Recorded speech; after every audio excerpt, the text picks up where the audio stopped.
Hey, what are you doing here? Hey, you!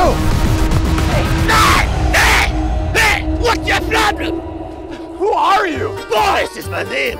And I heard there's a labor shortage. We're not just a team, we're a family. I could start immediately. Hi, it's Anthony with Lighthouse Construction, and today we are back at the Lodge on the Lake where we're taking you beyond the blueprint.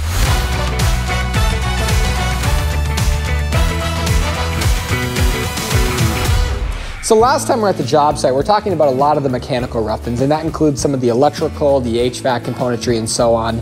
But now, once the rough-ins have been completed, we move into the insulation. So let's take a look at this wall assembly here. This is the exterior wall that faces the lakeside. We've used spray foam in this, so this is a closed cell spray foam. So if we take a look at this, it's actually a rather dense material, and what's really nice about this versus like cutting a rigid foam and placing it into the position is that it really helps to not only create a nice R value, it also air seals the home because it gets into all those nook and crannies and expands after it's been sprayed into position.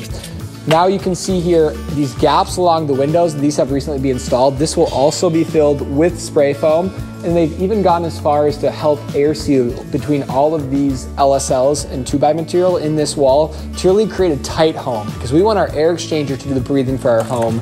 Kind of the adage of you want your house to breathe is more of an old mentality, where in this case we want our systems in our home to breathe for us so we can help control some of that indoor-outdoor air quality. As you move over to this wall, you're going to see here this is an exterior wall, and now we're going to transition to an interior wall. So what we have here is like a rock wool sound insulation, and that really helps to dampen that sound between interior spaces, because this is actually the master bedroom on the side of this wall. So that really helps, not necessary or providing R value per se, but it's providing comfort in the sense that it's dampening the sound traveling between two rooms. Let's talk a little bit about the insulation on the ceiling of this home. So if you look above me, you're going to see some spray foam that's actually applied in between the parallel cord. And what a parallel cord truss is, it means the inside pitch of the roof is the same as the outside pitch of the roof. And in areas like this where you have limited space and potential for venting, what we like to do is do a spray foam.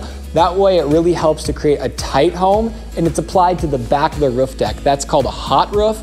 And in this case, they do that in 2 lifts. That way the foam has a chance to cure before they pour the next lift on top of it, creating the required R value by code in this space. Let's go check on our new employee that we recently hired. Hey, how's it going up here, Boris? Oh, Anthony, how's it going? Good. Oh, first day's going great. I can't believe it's such a nice place, such a great project. Good. 5/8 on the ceiling, like you said, no sag? No sag, very good. What size goes on the walls? Half inch. Very good. Well, thank you for your help up here, Boris. You got it. Have a great day, boss. Well, I'm glad to see that Boris is settling into his position here a little bit better. As we take a step in this room, let's take a look at the ceiling. You're going to notice that the drywall has been placed, sheetrock's on the ceiling. You can see here, this is actually a cutout from a light fixture, but they put up this poly vapor barrier. And what that does is really help to create an air tightness in the home. And that's applied, then the drywall, and then it'll actually come back and the insulator will blow in all of the R50 fiberglass insulation. And in an application like this where you have a flat ceiling and attic space, it's a great solution. And then in the hot roof areas, using spray foam in tandem creates a really tight and energy efficient home. Next time we're on the job site, we're going to take a look at the drywall tape and texturing process. Hey Boris, what are you up to? 10 out of 10 first day. Perfect. Amazing. What's going on with the goggles? Safety first. You told me, boss. Oh, Boris. Well, next time we check back here in 2 weeks, let's take a look at that drywall. It has been 2 weeks since we were last here on the job site, and we have not been having a rocky go of it. It's been pretty smooth sailing. Let's talk some stinky business. So behind me here, you can see we've got some black dirt, and this is actually the septic system for this home. So there's 4 different types of septic systems. There's your typical holding tank where you have to get it pumped every so often, and then you have your typical gravity-fed drain field, and then you have a pressure bed, and this is actually a mound system. So essentially when you have poor soil on a job site, you need to do a mound system. So we've actually hauled in some good fill that can permeate that sewage, and we've kind of tied it into the natural topography of the land so it doesn't stand out quite as much. And the last step is we put some black dirt on it so this can grow grass on top of this mound system. There's these different tanks that are involved. In this case, the sewage flows here, And then because of the mound system, we actually have a lift station here that takes that and pumps it up to the drain field.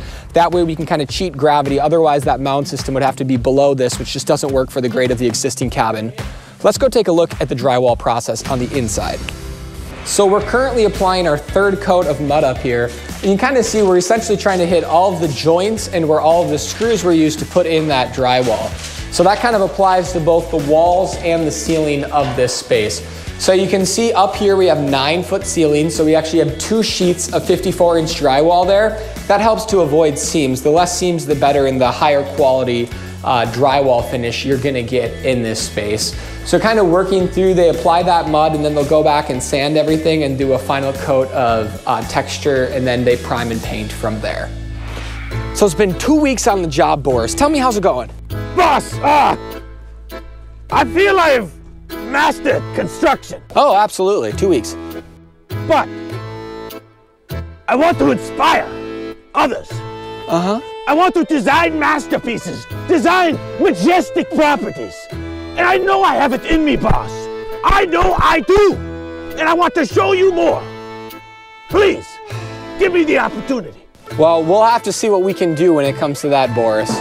Well, thank you guys so much for watching us. And remember, join us next time where we take you Beyond the blueprint.